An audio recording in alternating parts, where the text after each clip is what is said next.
Você vai abrir a palavra de Deus novamente em Apocalipse capítulo 18. Nós vamos ver novamente os versos de 1 a 5. E agora vamos ver aqui um outro enfoque sobre esses 5 primeiros versos. Depois dessas coisas, vi descer do céu outro anjo, que tinha grande autoridade e a terra se iluminou com a sua glória. Então exclamou com potente voz, dizendo: Caiu a grande Babilônia, e se tornou morada de demônios. Ouviu de toda espécie de espírito imundo e esconderijo de todo gênero de ave imunda e detestável. Pois todas as nações têm bebido do vinho do furor da sua prostituição. Também os mercadores da terra se enriqueceram à custa luxúria. Ouviu outra voz do céu, dizendo: Retirai-vos dela, povo meu, para não seres cúmplices em seus pecados e para não participar dos seus flagelos. Porque seus pecados se acumularam até o céu e Deus se lembrou dos atos negros que ela praticou. O anjo, ele tem uma missão. E a missão do anjo, ela está em 2 ênfases, em 2 anúncios. É interessante, irmãos, que esses anúncios em si não é a mensagem do terceiro anjo, mas são acrescidos à mensagem do terceiro anjo. E em primeiro lugar, dentro do anúncio, o anjo vem para dizer da queda de Babilônia. Agora é a queda final. E aí você já estudou Apocalipse 17, e é uma junção agora de todas as forças, de todas as confederações do mal que se fortaleceram, se uniram contra Deus. E aqui João, ele vai mencionar quais são os anúncios que o anjo faz da queda de Babilônia. O primeiro anúncio é que Babilônia, ela caiu e ela se torna morada de demônios. E aí nós podemos dizer isso em dois aspectos: que os espíritos maus, eles se espalharam nas igrejas, mas nós temos que entender também aqui que se os espíritos maus estão, é porque também as suas doutrinas estão.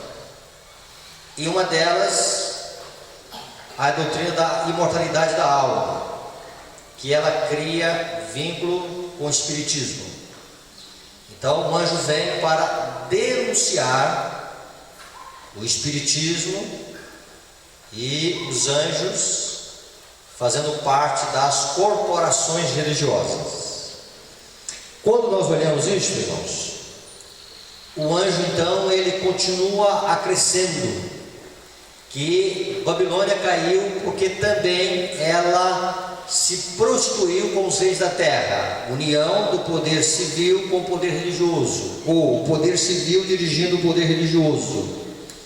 Então Babilônia caiu por esse aspecto: a união, religião e política, religião e Estado, religião e leis governamentais.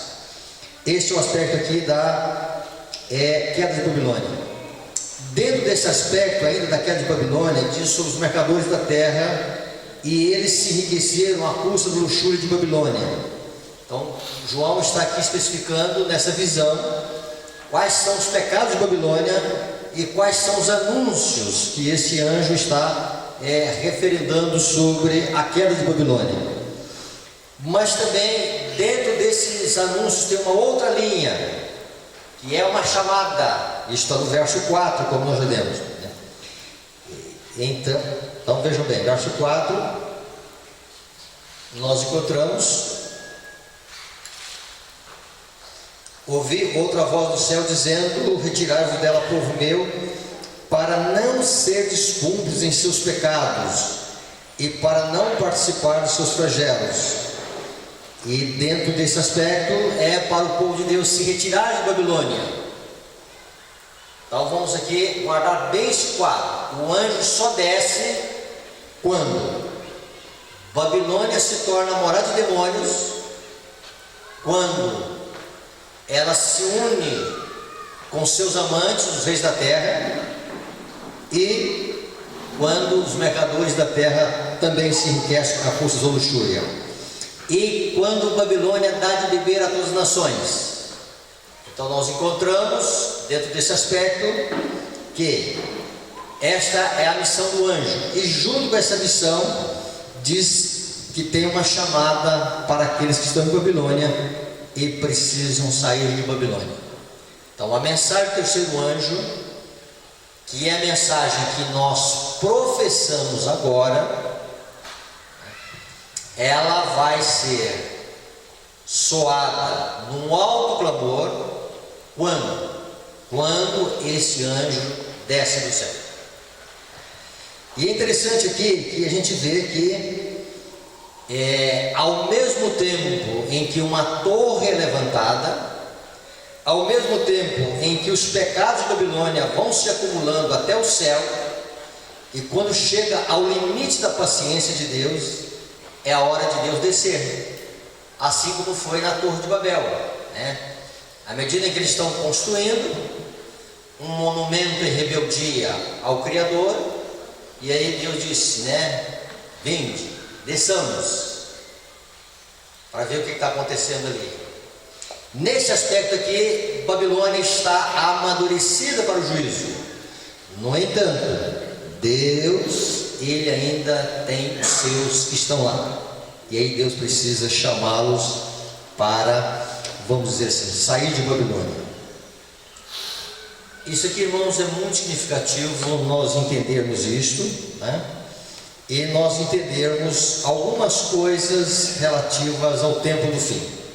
Então nessa manhã, em algum momento nós vamos ir para o futuro, em algum momento nós vamos estar no presente, em algum momento nós vamos estar no passado.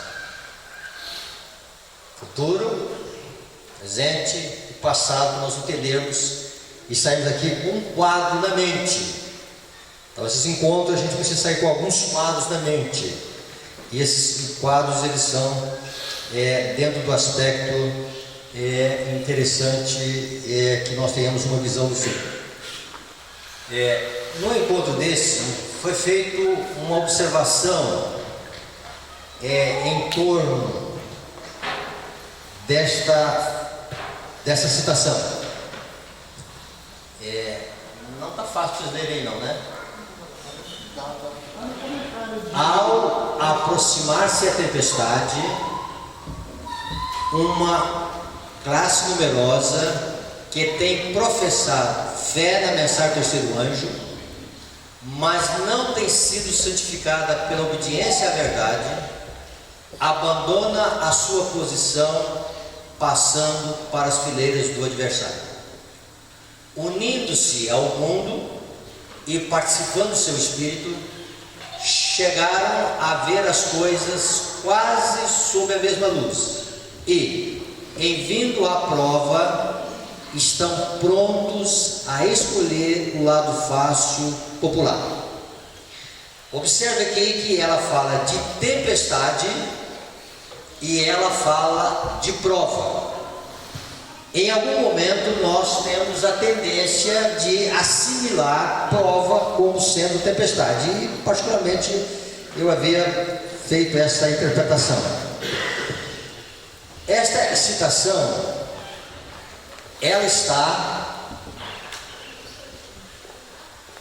no capítulo do grande conflito chamado O Último Convite Divino. Aconselho você, depois à tarde, ou em casa, no aplicativo ou no livro, você fazer um estudo sobre esse capítulo. O que é a temática desse capítulo? O que é o cerne desse capítulo?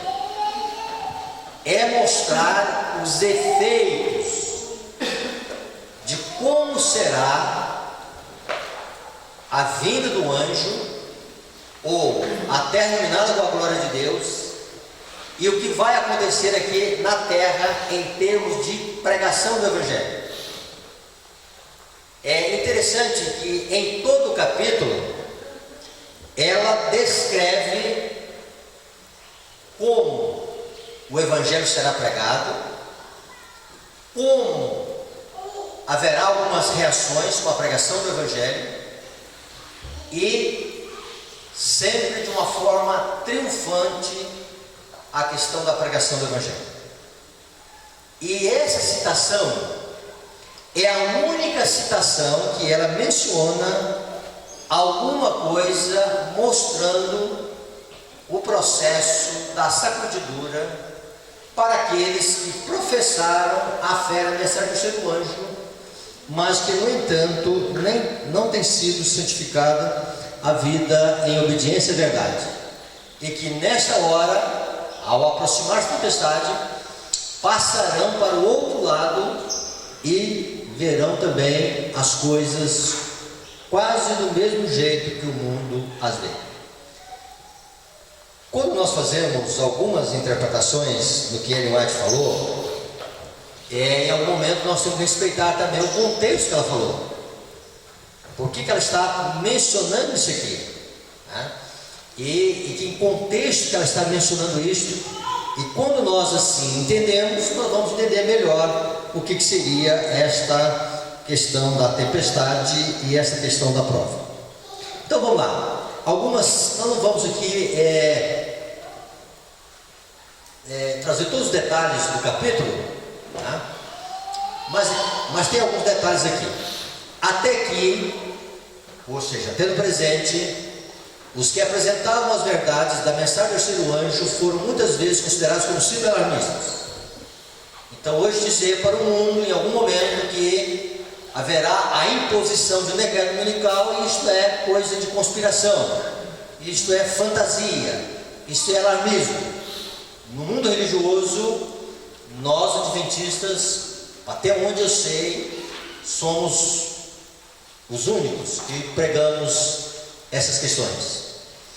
Mas ao ser a questão da obrigatoriedade da observância do domingo amplamente agitada, e observe que ela está falando isso dentro do contexto da pregação dos últimos dias também, tá?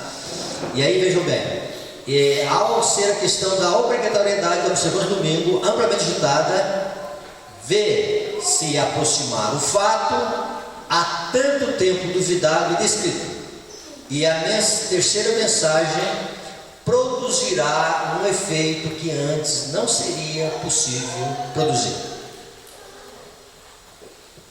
Quando nós olhamos a questão que os pecados de Babilônia, eles se acumularam e chegaram até o céu, ela vai definir isso como sendo por uma questão de legislação. Ou seja, quando vier o decreto, vai se apresentar perante o mundo um falso sábado. Quando se apresentar perante o mundo um falso sábado, é a hora de Deus apresentar o verdadeiro sábado, né? Só tem o falso porque tem o verdadeiro, né? Se alguém te der uma nota aí de R$300, não vai te enganar, né? Por quê? Não existe uma nota de R$300, tá? Então não tem uma falsificação de R$300. Então, dentro do contexto, a hora em que o mundo se apresentar com o falso, e quando o assunto do WhatsApp, o assunto da fila do banco, o assunto da família, o assunto dentro de casa, como aconteceu na época da pandemia, se tornar um assunto rotineiro, comum a todos, vai ser a hora de Deus apresentar o verdadeiro. Então, veja bem, então o triunfo da mensagem de Deus. Deus está no comando, Deus vai terminar essa obra, esse evangelho vai ser pregado a todo mundo em testemunho das nações, e Deus então, no momento mais crítico, no momento que é a hora do poder das trevas, como nós vimos ontem, é a hora da luz de Deus brilhar. Então vamos entender cada dia mais esse contexto. Ela diz o seguinte: assim será proclamada a mensagem do terceiro anjo, ao chegar o tempo em que ela seja dada com máximo poder, E o Senhor vai operar por um instrumento simples, dirigindo a mente dos que se consagram ao seu serviço. Observe aqui que todos aqueles que consagraram a mente ao serviço de Deus, Deus vai usá-los. Homens de fé e oração serão constrangidos a sair com zelo santo, declarando as palavras que Deus lhe dá. Ficou em vermelho, não dá para vocês entenderem a expressão final. Perdão, não entender é ver. A expressão final, dá. Essa expressão, as palavras que Deus lhe dá, são as palavras que são exercidas na função do dom de profecia, ou são as palavras que os profetas de Deus recebiam. Então os profetas recebiam as palavras que Deus colocava na boca deles e eles as comunicavam. E quando nós olhamos lá Apocalipse 12, 17, irou-se o dragão e foi pelejar com os restantes da descendência da mulher, e foi fazer guerra àqueles que guardam os mandamentos de Deus e têm o testemunho de Jesus. É esse contexto. Quando a gente aplica na igreja adventista hoje, que a igreja tem um dom profético em White, sim, isso é correto. Mas ali, Apocalipse 12, 17, não é mostrar para as pessoas no estudo bíblico que ali nós cremos em Ellen White. É muito mais do que isto. É apontar para o futuro, que vai chegar um momento, porque Deus colocará palavras na boca do seu povo, e por Deus colocar palavras na boca do seu povo, o seu povo será perseguido.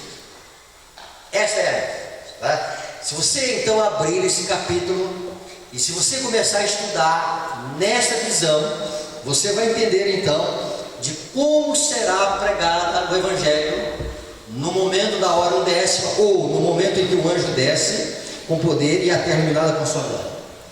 Vamos então agora avançar disso aqui. Homens de fé e oração serão constrangidos com o zelo santo, declarando as palavras que Deus lhe dá. Os pecados de Babilônia serão revelados. Esses pecados aqui que a gente percebeu, o espiritismo, quem está por detrás dessa construção de Babilônia, o Nimrod moderno, aquele que se opõe, se levanta contra Deus, esta união que é feita aqui, nesta torre que é levantada perante a humanidade da Babilônia moderna, está dizendo aqui que os pecados de Babilônia serão revelados. As pessoas não vão ficar cegas naquilo que o mundo vai, vamos dizer assim, impor sobre a humanidade. Os terríveis resultados da imposição das observâncias da igreja pela autoridade civil, as incursões do espiritismo, os furtivos mais rápidos progressos do poder papal, tudo será desmascarado. Como não? Hoje nós temos uma cortina, tem muita coisa que a gente tem uma ideia, mas nós não sabemos assim, vamos dizer assim, no todo, como é que é formada a coisa. Neste momento, Deus vai abrir a cortina e as pessoas vão ver quais são os terríveis pecados de Babilônia. Então observe, frisando aqui, a questão da autoridade civil, a questão das incursões do espiritismo, os furtivos mais rápidos progressos do poder papal. Tudo será desmascarado. Por meio desses solenes avisos, quais avisos? Que Babilônia caiu, Babilônia se tornou morada de demônios, Babilônia tem as incursões do espiritismo, Babilônia recebe a influência do poder romano, Babilônia ela é um sistema caído. E aí vejam bem, milhares de milhares que nunca ouviram palavras como estas exclamam: com espanto ouvirão testemunho de que Babilônia é a igreja caída por causa dos seus erros e pecados. por causa da sua rejeição da verdade, enviada do céu a ela. Aí o povo a seus antigos ensinadores, com a árdua pergunta: são essas coisas assim? Então, na prática, as pessoas vão ouvir essas coisas e vão chegar perto dos seus líderes. É assim mesmo? Olha o que eu estou ouvindo. É verdade isso? E o que os seus líderes farão? Estendendo-se a controvérsia a novos campos e sendo a atenção do povo chamado para a lei de Deus calcada a pés, Satanás entrará em ação. Então, quando você lê Apocalipse 12, 17, você consegue ver ali que no futuro, dentro do capítulo, o último convite divino, que ela fala sobre a pregação do Evangelho, você vai ver o que Satanás vai fazer com que haja, vamos dizer assim, uma neutralização da questão da pregação do Evangelho. E sendo a atenção do povo chamado para a lei de Deus, colocado o pé Satanás na nação, através de quem? Através do clero, através das lideranças religiosas. Observe no ministério de Cristo, quando Jesus Cristo ele sofre perseguição, ele vai sofrer perseguição. Quem está por detrás dessa perseguição? O clero, o sumo sacerdote, o sogro, o sinédrio, as principais lideranças dos fariseus e saduceus. Ela diz ainda que haverá um esforço assim, quase sobre-humano para impedir que a luz chegue. E aí o que vai acontecer? A igreja apelará para o braço forte do poder civil, ao tornar-se um movimento em prol da imposição do domingo mais audácio e decidido, e invocar-se-á a lei contra os observadores do mandamento de Deus. Serão ameaçados com multas e prisão, e alguns se oferecerão posições de influência e outras recompensas e vantagens com engodo para renunciarem à sua fé. Tudo isso vai acontecer dentro dessas reações da pregação do Evangelho. Então ela fala de uma perseguição, de uma resistência da pregação do Evangelho, que Satanás vai despertar então o clero, as lideranças religiosas do nosso mundo. Por isso que nós vemos lá que os mercadores da terra, eles são descritos como sendo lideranças que se enriquecem a custo do luxúria de Babilônia. E quando eles começam a entender agora que eles vão perder os seus rebanhos, vão perder a sua credibilidade, vão perder a sua fonte de dinheiro, não é simbólico não, é literal mesmo, sabe? Eles vão apelar, não é isso que na lei está escrito? Por que a lei não é aplicada? Tá? Vamos entender isso aqui.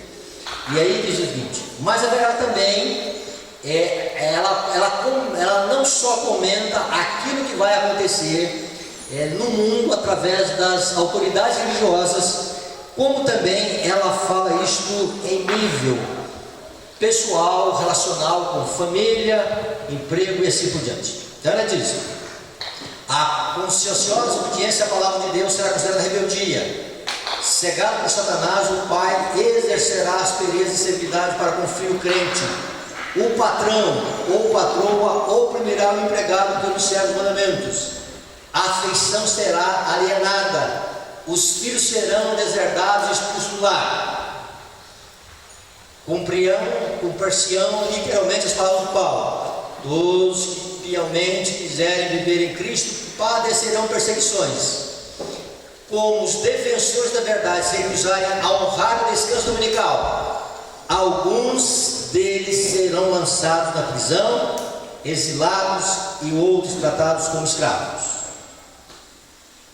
Isso é o cenário de reações que vão existir na família, no emprego, no círculo familiar e trabalhístico e relacional com aqueles que estão próximos de nós. Agora vamos entender a questão da tempestade e a questão da prova. Nesse tempo de perseguição provar-se-á a fé do servo de Deus. Então ela está falando aqui de uma prova que não é a prova que em relação ao decreto dominical. Tá? Observe bem o que ela vai falar. Deram fielmente a advertência, seguindo tão somente a Deus e a sua palavra. O Espírito Divino, atuando em seu coração, constrangeu a falar. Não profético, Espírito de profecia.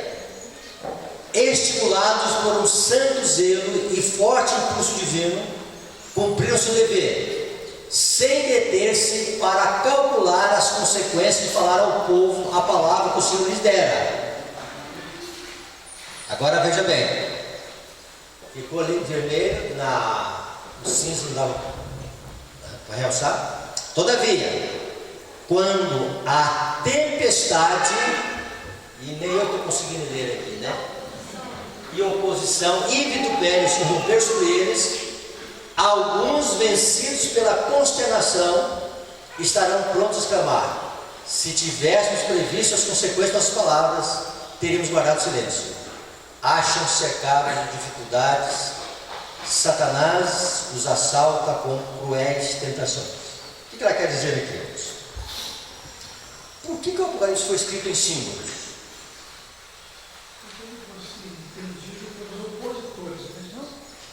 Isso. Então, o Apocalipse ele mexe com as estruturas que comandam a terra, tá? Políticas, religiosas, monopólios, confederações, sociedades que dominam a terra. Tá? Imagine quando isso for desmascarado. É isso que vai acontecer, é isso que ela está dizendo. Tá? E a tempestade não é a prova, no sentido de que nós seremos provados inicialmente se vamos ou não obedecer a Deus na relação do quarto mandamento ou de um falso sábado. Mas quando ela fala de tempestade, ela está falando deste vendaval que virá em reação à pregação do Evangelho. E dentro desse aspecto, tá?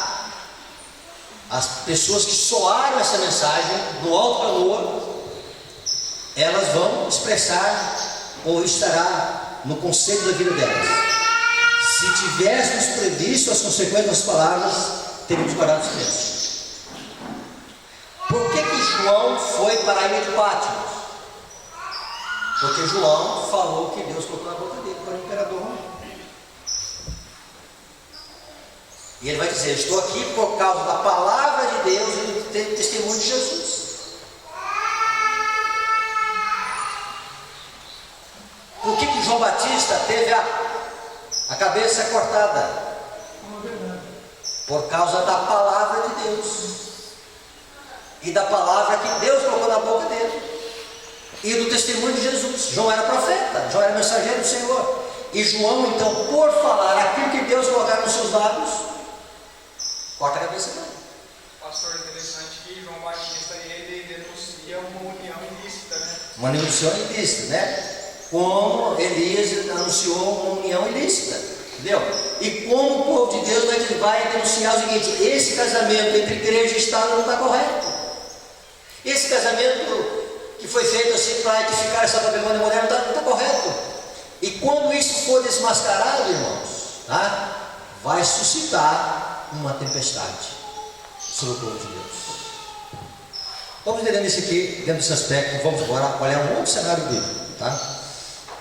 Para nós entendermos isso. Aliás, faz o texto aqui. Assumindo a oposição de caráter mais violento, os servos de Deus de novo ficam perplexos, pois lhe parece que eles motivaram a crise. Então não é uma crise aqui simplesmente porque o domínio foi implantado, mas porque os pecados foram revelados. A luz se torna mais renhida e acirrada, mas a sua fé e coragem aumentam com o perigo. Seu testemunho é não ousamos tentar alterações na palavra de Deus, dividindo a sua santa lei, dizendo ser essencial uma parte e a outra não, com o fim de alcançar o favor do mundo. O Senhor a quem servimos é capaz de nos livrar. Cristo venceu os poderes da terra, a recerciar-nos de um mundo já vencido. Então, depois que eles recobram assim o pensamento, dizem: olha, não tinha como ser diferente. Demos o recado. O mundo foi divertido. Esse cenário, irmãos, ele é visto no Antigo Testamento. Quando você vai para a imagem ali, em Daniel capítulo 3, não vamos ler, você já sabe de cor salteado ali, que aquilo ali é uma tipologia do decreto dominical. Ali você já sabe que aquilo ali é o cenário dos últimos dias. Só queremos colocar aqui algumas coisas, pequenos detalhes aqui para nós entendermos esse quadro que o irmão White está mencionando aqui. Então nós fomos no futuro, agora vamos no passado, para a gente entender o futuro. Então Daniel capítulo 3, ali nós vamos encontrar a questão de um decreto dominical. Vejam bem, no capítulo 3.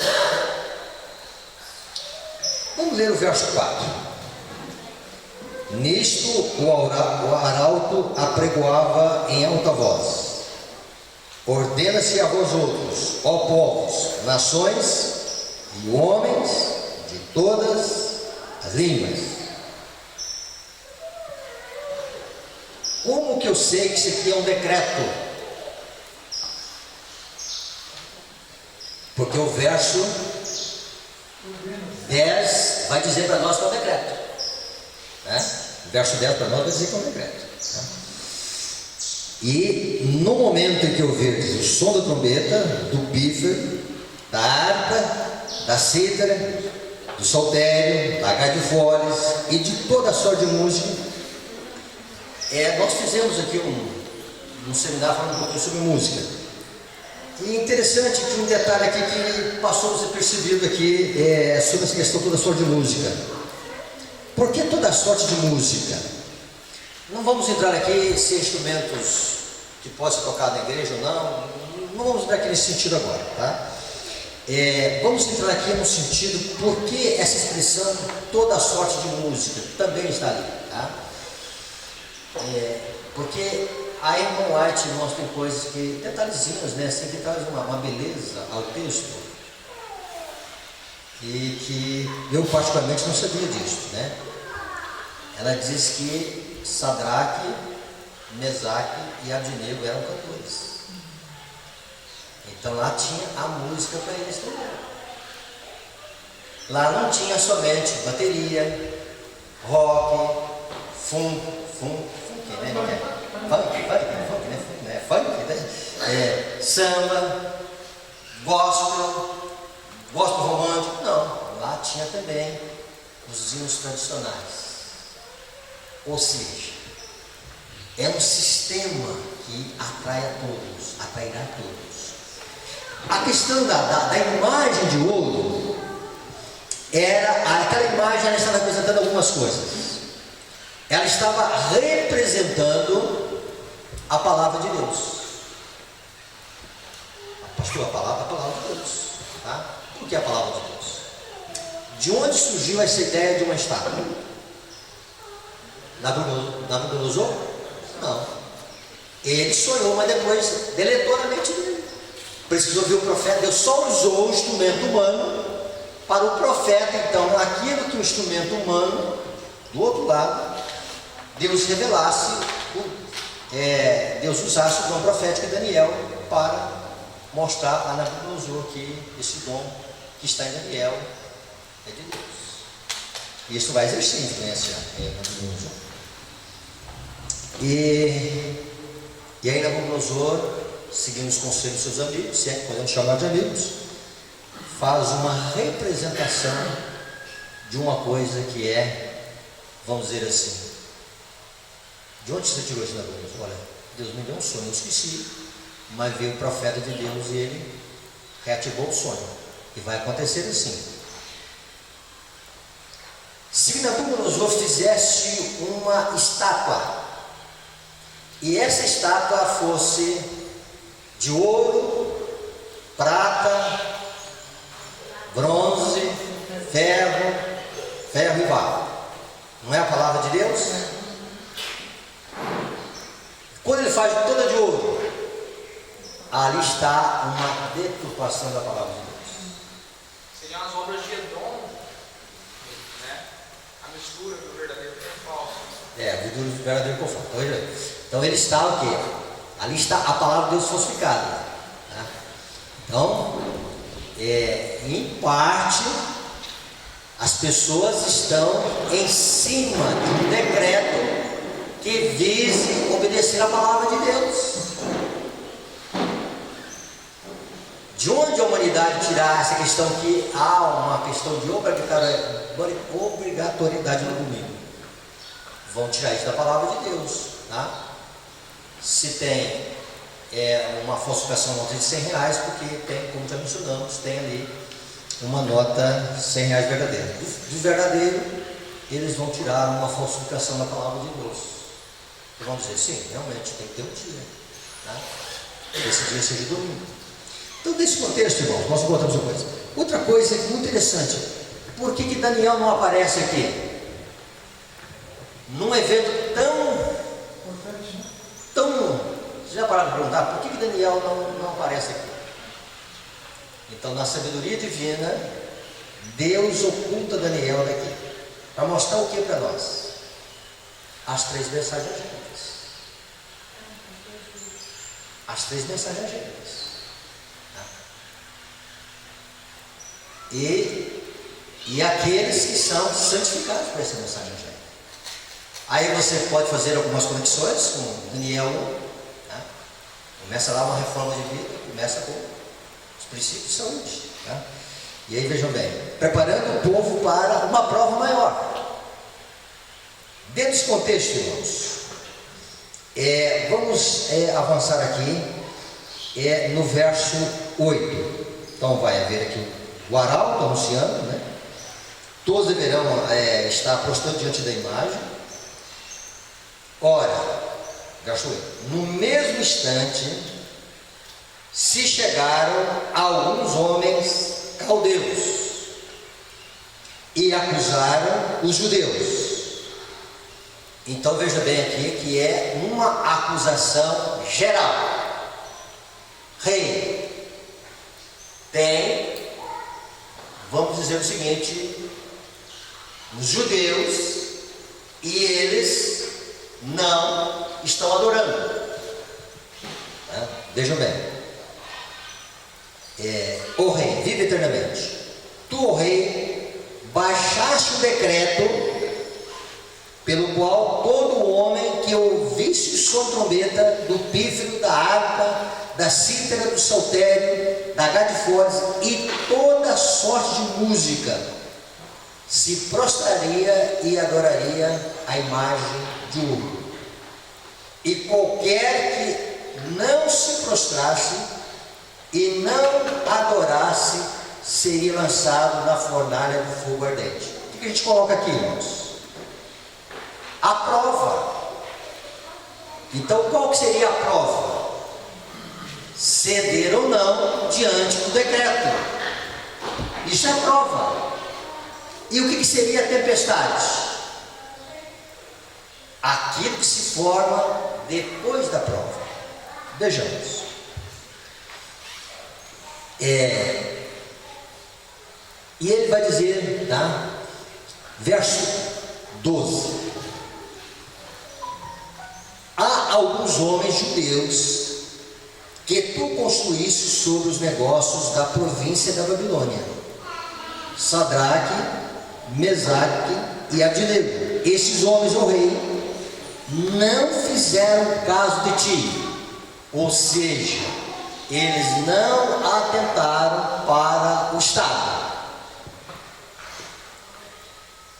E diz aqui: e a teus deuses não servem, Então, a religião do Estado é uma religião que ela está sendo contestada.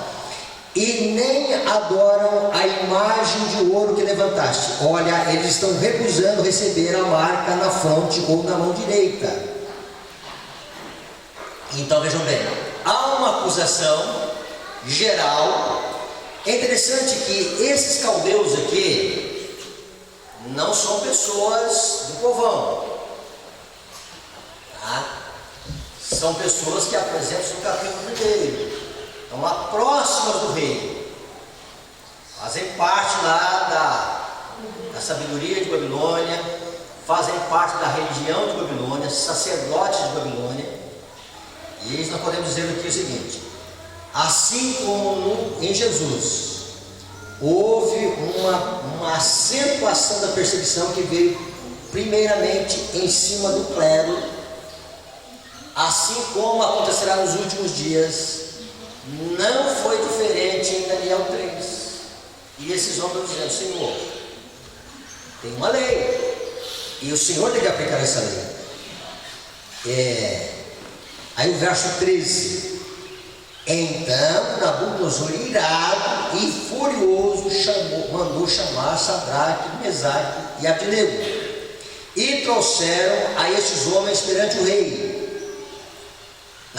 Falou Nabucodonosor e disse: é verdade, ó Sadraque, Mesaque e Abdenego, que vós não servis aos meus deuses, nem adorais a imagem de ouro que levantei? Agora, pois, estáis dispostos, e quando ouvirdes o som da trombeta, da cítara, do pífaro, da harpa, do saltério, da catifones, prostrai-vos e adorai a imagem que fiz. Observe, irmãos, que a perseguição ela vai se acentuando. A prova em si não é o ápice da perseguição. É só porque eles resistiram à prova é que eles estão passando agora por momentos mais acentuados de oposição. Então, dentro desse aspecto, irmãos, Nabucodonosor vai tentar persuadi-los, tá? E aí Nabucodonosor vai dizer o seguinte: se não adorardes, sereis no mesmo instante lançados na fornalha de fogo ardente. E quem é o Deus que vos poderá livrar das minhas mãos? Duas coisinhas aqui, irmãos, que nós precisamos acentuar aqui. O povo de Deus vai comparecer perante autoridades eclesiásticas, políticas e governamentais. Muitos vão tomar decisões ao lado da verdade. Está escrito no capítulo lá, o último convite divino. Mas também vai desencadear uma reação contra. Nabucodonosor vai ficar furioso com a reação de recusa desses jovens em abandonar suas convicções religiosas. Então a gente vê que a história do futuro ela é embasada em Daniel capítulo 3. E não chegamos na parte final. Vamos lá. Ao aproximar-se a tempestade, uma numerosa classe que professa fé na mensagem do terceiro anjo, mas que não tem sido santificado em obediência à verdade, vão passar para o outro lado e vão ver as coisas quase do mesmo jeito como o mundo as vê. Vamos entender isso agora, irmãos. O nosso futuro ao lado de Deus depende do agora. E aí nós temos que entender algumas coisas que para mim é o ponto central que nós precisamos entender hoje. Ellen White, ela define a mensagem da justificação pela fé como sendo a mensagem do terceiro anjo. Justificação pela fé é a mensagem do terceiro anjo. Nós temos o sábado, nós temos a lei de Deus, nós temos o juízo, nós temos o santuário, Nós temos a verdadeira questão dos mortos, nós temos a questão da reforma de saúde, mas a coluna de tudo, o sustento de tudo, o que é a essência da mensagem do terceiro anjo é a justificação pela fé. E o que é a justificação pela fé? Ela vai dizer que quando o pecador penitente ou pecador arrependido, contrito diante de Deus, discerne a expiação de Cristo em seu favor e aceita esta expiação como sua única esperança na vida e na vida futura, seus pecados são perdoados. Em outras palavras, quando eu me vejo quebrantado pelo poder do Espírito Santo, e aí eu olho e diz: olha, não tem como me salvar, não tem como chegar até o céu, a não ser por uma expiação, por um substituto, por alguém que morre no meu lugar, por alguém que assume a culpa no meu lugar.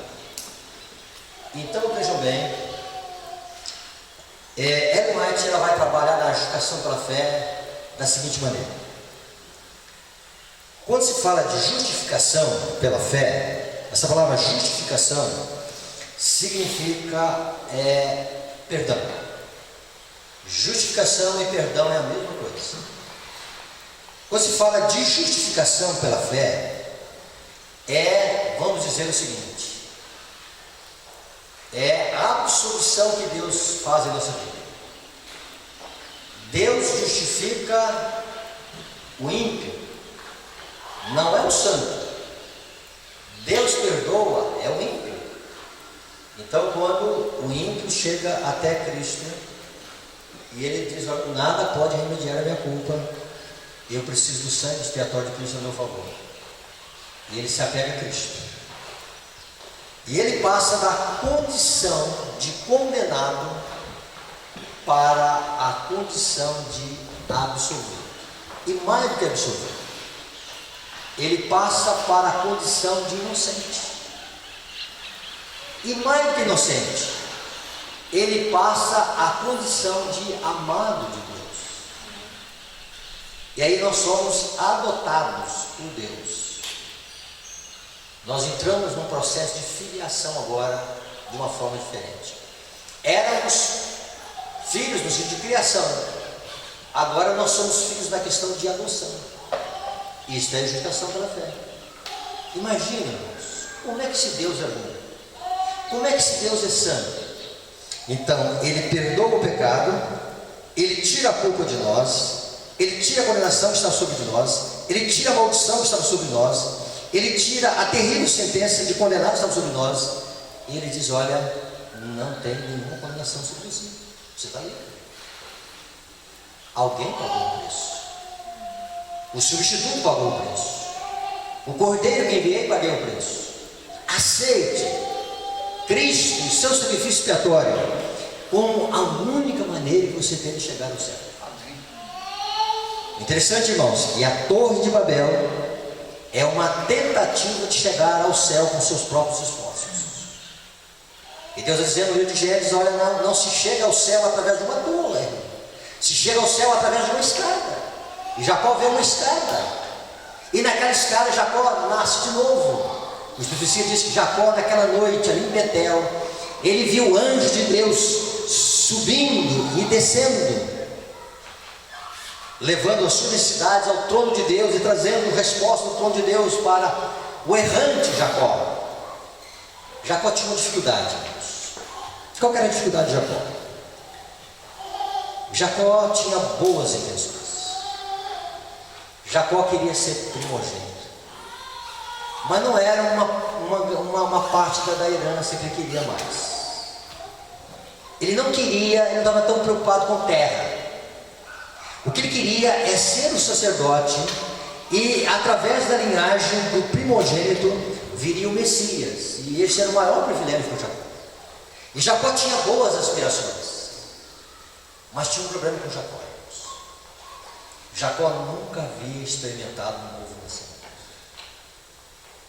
O seu coração nunca foi renovado pela graça de Deus. Deus não havia entrado no seu coração. Deus havia entrado nos seus planos, nos seus objetivos de vida, em muitas etapas de vida. Mas sofrer uma modificação interna pela graça de Deus, não. Então veja bem, a justificação é a absolvição do pecado. Mas se Deus parasse na absolvição do pecado, Deus não resolveria a nossa questão. Nós precisamos de estar na condição de inocente para entrar no céu. E o juízo faz isso. Quem passar pelo juízo significa que os seus pecados foram perdoados, que os seus pecados foram cancelados e que não tem mais culpa. E uma das angústias que os filhos de Deus vão estar em um tempo de angústia será que os meus pecados foram não perdoados? E a serva do Senhor vai dizer que à medida que eles vão recobrando, então vão ali meditando, vão ali se aprofundando, e aí eles vão entender uma coisa: não temos falta para confessar. O juiz já fez isso, na vida deles já aconteceu isso. Mas nós temos que não somente ter culpa, nós precisamos de aptidão para entrar no céu. O céu é um lugar maravilhoso. O ciúme não vai entrar lá, o rancor não vai entrar lá, a inveja não vai entrar lá, os maus entendidos não vão entrar lá, as contendas não vão entrar lá, as alternações,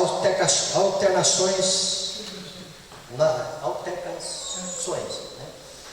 Entre quem é que tem razão não vai entrar ali. Lá é um ambiente de paz, felicidade. Deus já experimentou nesse ambiente santo alguns momentos difíceis, entre o mal-estar, de maledicência, de rancor, de inveja, de sentimento amargurado. E aí o que acontece? E aí Deus não quer experimentar mais isso. Deus quer voltar tudo que era antes. Então, a justificação pela fé. Se a fé é genuína, ela é uma fé que ela opera por amor. E essa fé, operando pelo amor, ela vai produzir o seguinte: ela vai produzir santidade no coração.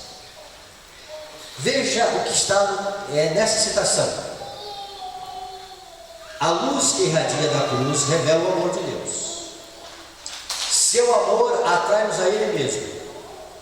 Se não resistirmos a essa atração, seremos levados ao pé da cruz em arrependimento pelos pecados que crucificaram o Senhor. Então veja bem, isso é justificação. Então, se nós não rejeitamos a atração, se nós não rejeitamos a obra que o Espírito Santo faz nos atrair até Cristo, se nós não rejeitamos a obra de nos levar ao arrependimento, através do convencimento do pecado, da justiça e do juízo, nós iremos para os pés da cruz e vamos confessar os pecados que nós matamos o Senhor. Cada pecado que nós cometemos nessa vida, irmãos, fere o coração de Deus e alegra o outro lado. Mas se a fé é genuína, se Deus perdoa, é uma fé que, olha o que ela vai dizer: então, o Espírito de Deus, o Espírito Santo, mediante a fé, produz o que? Nova vida. Isso aqui é um ato instantâneo. Pastor, mas eu aprendi na santificação que é a obra de uma vida inteira. Sim, você aprendeu correto, é esse mesmo.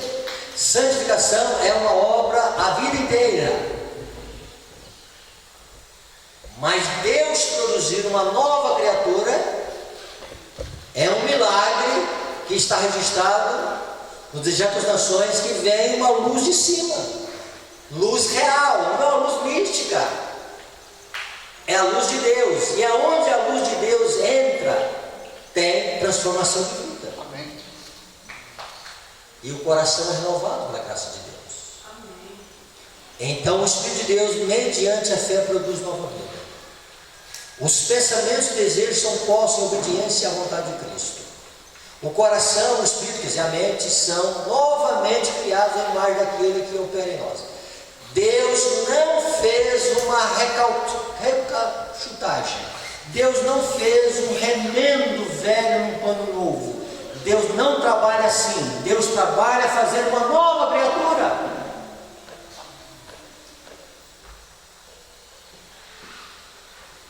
Existe um conceito que a gente vai evoluindo com a vida.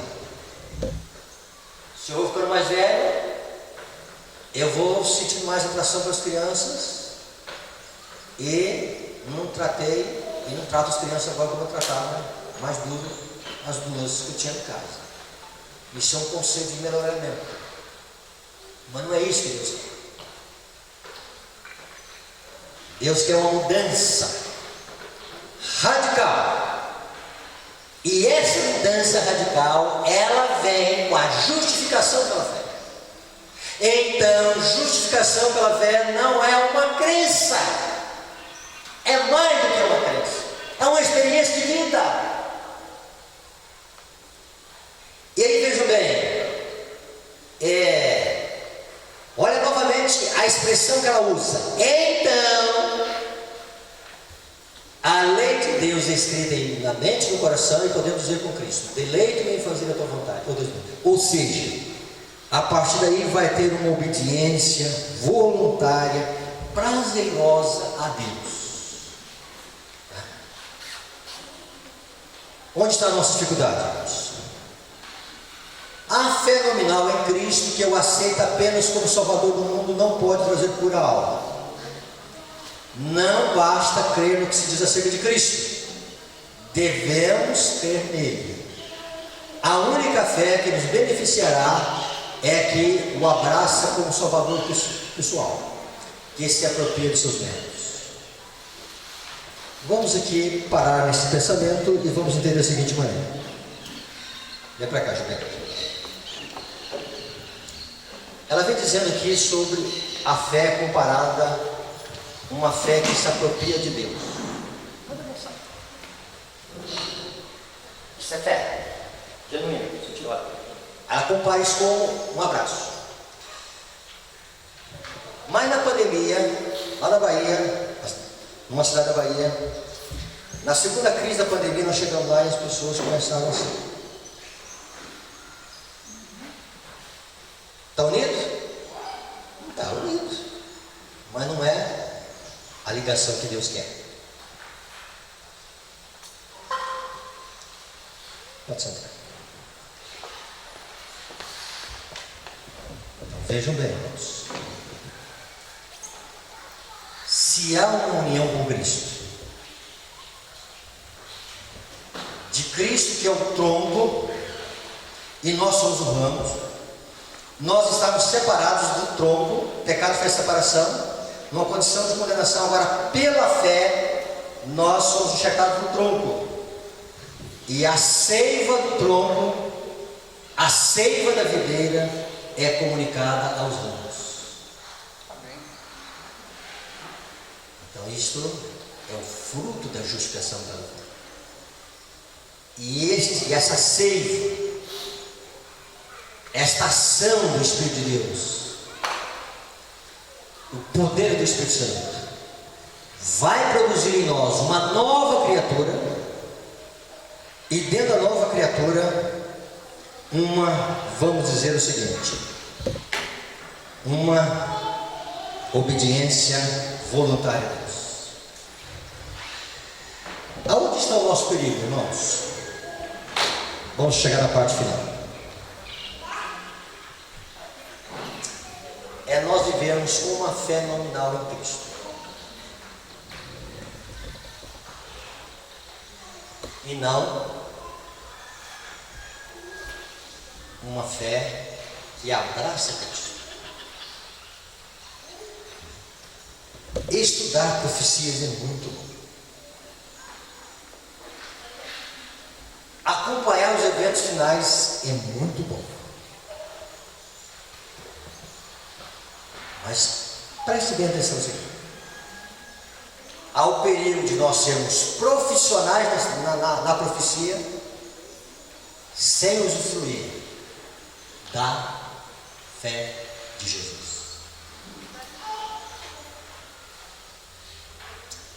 Há o perigo de nós termos uma reforma de vida, fruto de um esforço pessoal, mas não fruto de uma graça de Deus operando na nossa vida. E achamos que estamos na reforma.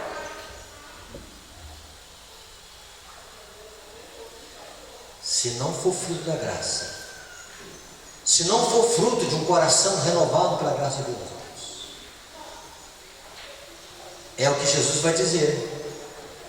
A sepultura é bonita, o mármore, o granito, o que está enfeitando é bonito, mas Deus que vê todas as coisas, Ele diz: olha, é podridão que nesta alma.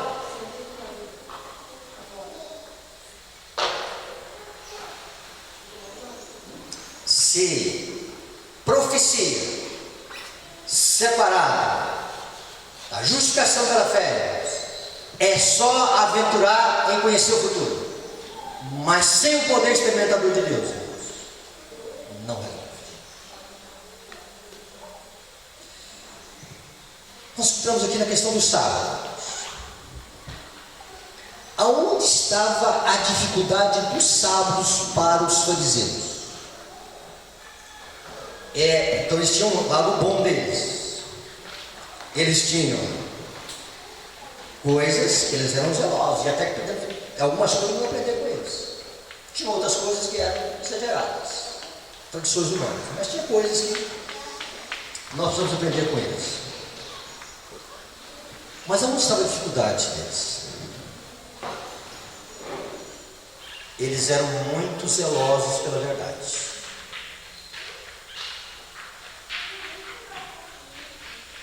Mas não havia aberto o coração para o dono da verdade.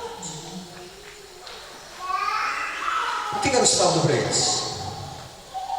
Eu não posso andar e fazer viagem. Ok, é correto. Ellen White vai trabalhar muito nas questões do que eu posso e não posso fazer no sábado. Ela dá detalhes, minúcias do que a gente não pode fazer no sábado, não deve fazer no sábado. E é correto o que ela quer.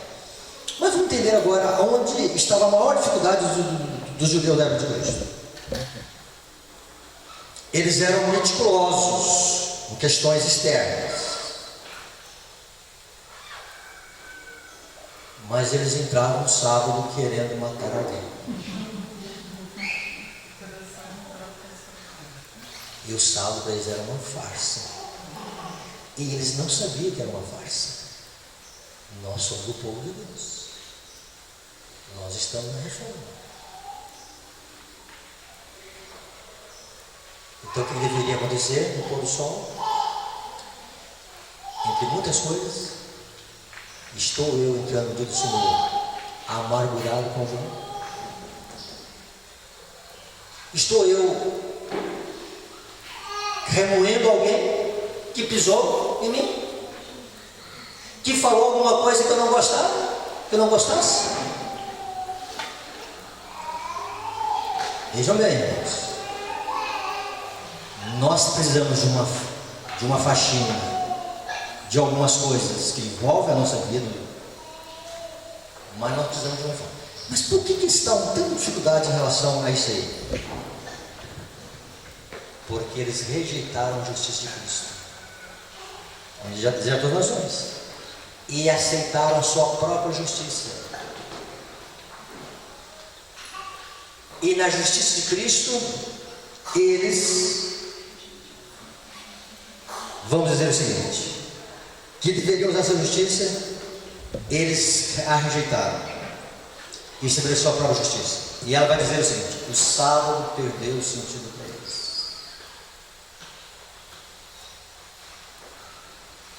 O mundo está vivendo hoje internamente igreja, irmãos.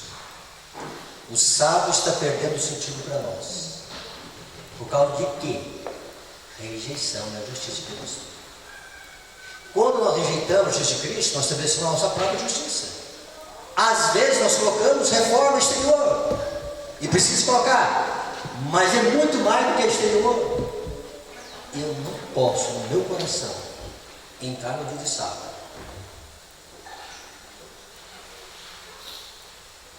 e principalmente com os irmãos de igreja, com alguma questão que não foi resolvida. Senão o sábado é uma farsa. A adoração, a culto, a hinos, a participação especial, a mensagem, mas não tem uma vida transformada. Vamos agora chegar ao final. Ao aproximar-se da tempestade, ou seja, só na hora da prova, só vai permanecer os 3 companheiros de Daniel, aqueles que a mensagem da justificação pela fé fez efeito na vida deles,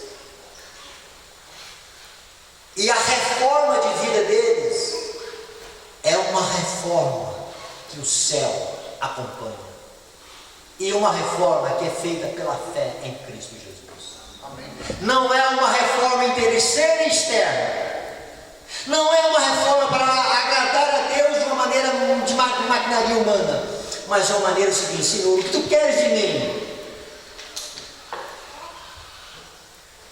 O que Deus quer de nós é radicalismo.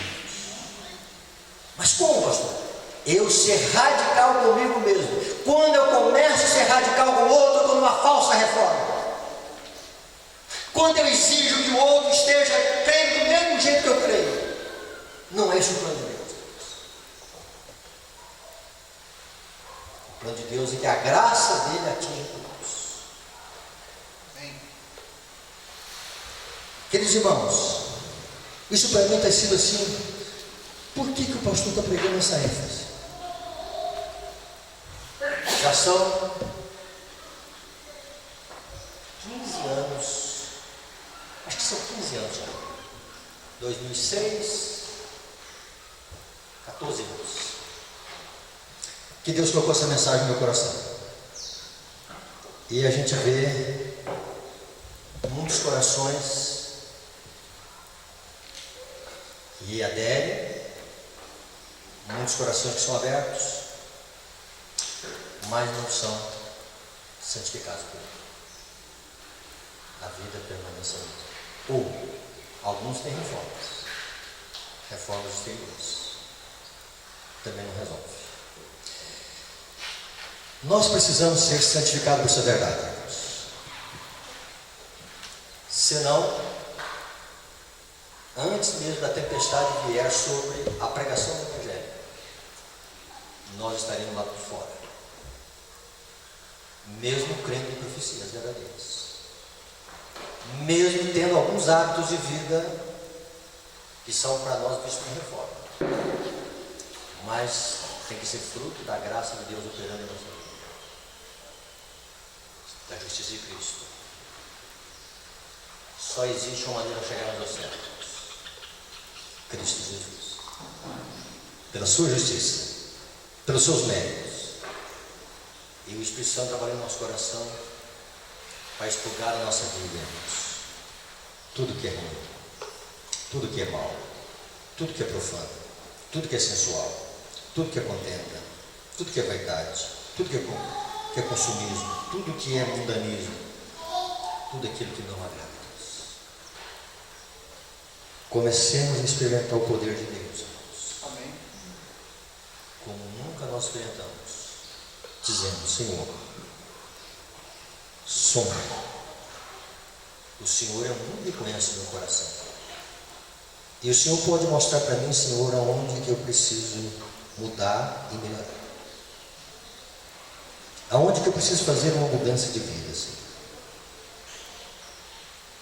aonde o Senhor quer mexer na minha vida comigo. Precisamos dessa unção dos altos céus, irmãos. Precisamos dessa sondagem divina em nosso coração. para saber se nós estamos edificados na fé ou não, ou se é somente uma suposição que nós temos em relação a Cristo. Precisamos da graça de Cristo. Precisamos abraçá-lo como nosso Salvador e permanecer abraçado nele, porque sem ele, por melhor que seja a reforma de vida que nós fizermos, nós não vamos chegar até o céu. Neste momento final, irmãos, a mensagem de Deus para nós é: viva a cruz. Viva o que o poder do Espírito Santo quer trazer à igreja.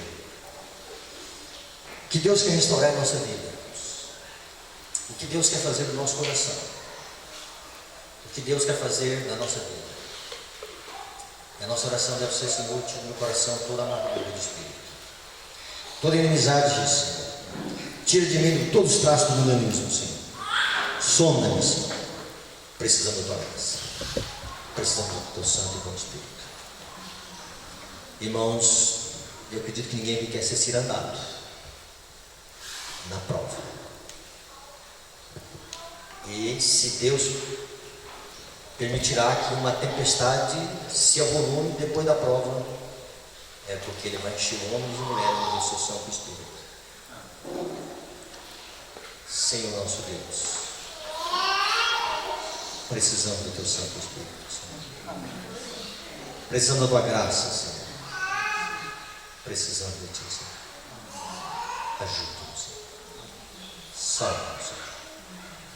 Em Cristo Jesus. Que Deus abençoe a todos.